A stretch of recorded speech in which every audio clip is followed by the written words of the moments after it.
ibaratnya kan bersidang nih, tapi Insanul pengen mempertahankan rumah tangganya. Nah, apa mungkin dari abang sebagai kuasa hukum langkahnya nih untuk mempertahankan agar mungkin gugatannya ditolak atau justru tidak jadi bercerai, apa mungkin? Jadi kalau kita lihat kan yang namanya gugatan perceraian itu kan dari hasil dia mengajukan gugatan itu kan pasti ada alasan dan sebabnya, ya kan, semua tuh ada dasarnya kan. Nah nanti tentunya di dalam sebelum proses sidang tentu ada juga yang namanya pertemuan mediasi dulu. Mediasi ini juga nanti dihadirkan para pihak.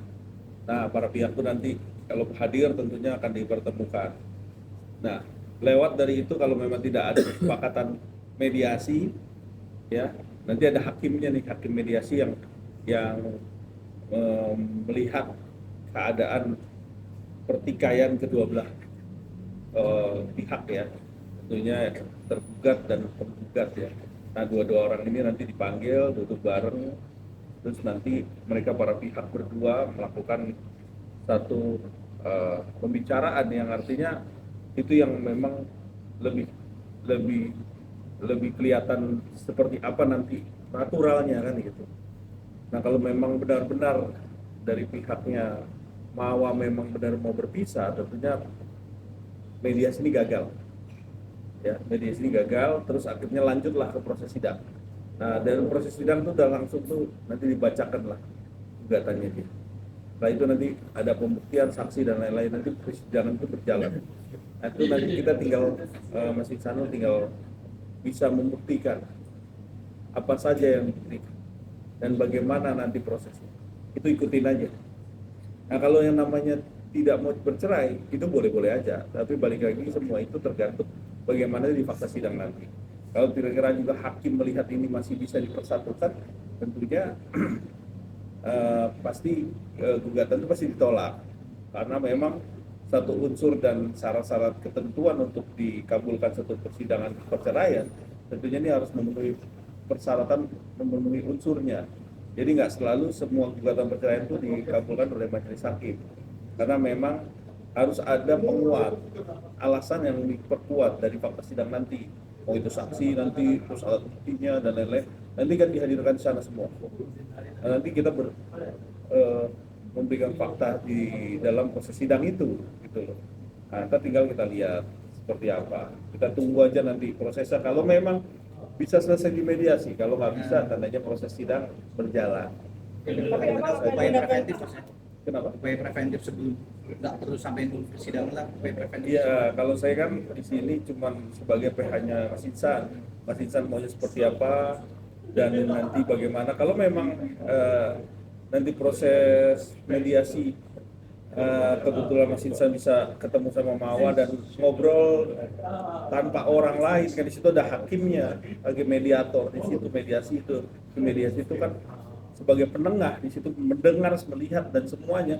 Ada apa sih sebenarnya masalah rumah tanggamu tuh? Bagaimana sih kan gitu. Jadi nggak ada orang lain kan? Nah nggak ada orang lain, silakan ngobrol lah berdua. Tapi kalau nanti para pihak nggak datang, misalnya Mas Insanul datang, Mawanya nggak datang, ya udah tetap dikasih panggilan lagi kedua. Kalau juga nggak datang, ya udah nanti akan lanjut proses sidang. Kalau enggak, kalau dia tolak, mediasinya juga bisa. Penggugatan cerai dia tolak, mediasinya juga boleh, bisa tolak. Jadi lanjut persidangan. Berarti abang akan mendampingi dengan nanti juga dengan dalil-dalil bukti hukum yang ada ya bang, seperti itu dalam artian. Iya, jadi kalau kita mendampingi itu bagaimana nanti prosesnya step by step kan, bagaimana berita acara sidang itu.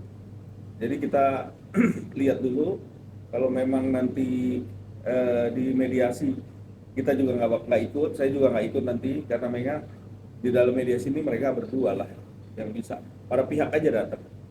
Jadi nggak ada orang lain nanti, bagaimana itu proses. Tapi Insan akan datang nanti San, mediasi nanti. Ya, insya Allah kalau diminta. Oke, Insan, apa mungkin pesan khusus lo kepada Mawa ini dari hati lo mungkin yang terdalam, agar Mawa mungkin mau mengurungkan niat untuk menggugat cerai, atau luluh nih hatinya, apa mungkin pesannya, Insan? Ya kalau dari saya sendiri sih, ya jangan dengerin orang lain, jangan terlalu banyak dengerin orang lain. Orang itu cuma bisa memahami dengan apa yang cuma mereka lihat aja gitu. Apalagi kalau mereka ini punya kepentingan lain ya kan, ya banyaklah pasti orang-orang yang ingin menunggangi. Ya sih kita lihat kan udah banyak contohnya. Jadi saya harap ya mau bagaimanapun ini kan urusan rumah tangga, yang ngerti rumah tangga kita, urusan privasi, urusan yang sebaiknya orang lain tidak mengetahui. Ya kan, adapun kan dibilang kenapa sering media semua segala macam. Ya karena apa yang saya buat semuanya nggak didengar. Ya saya berharap sebenarnya di sini ada tools bisa dipakai supaya bisa didengar gitu kan. Karena kalau cuman dari chat atau mungkin dari komunikasi dua arah yang secara tertutup kadang-kadang nggak didengar ya kan. Jadi kita di sini berharap sebenarnya bukan dengan adanya media, bukan dijadikan alat buat ngebangun narasi-narasi yang membenturkan. Kita berharap di sini sebenarnya gimana caranya bisa ketemu gitu. Kalau misalnya memang ini nggak mau panjang, memang tujuannya baik, kita selesaikan secara tertutup, kita ngobrol empat mata. So, terakhir saya mau nanya, mediasinya kapan rencana? Belum tahu sih kalau itu. Oke.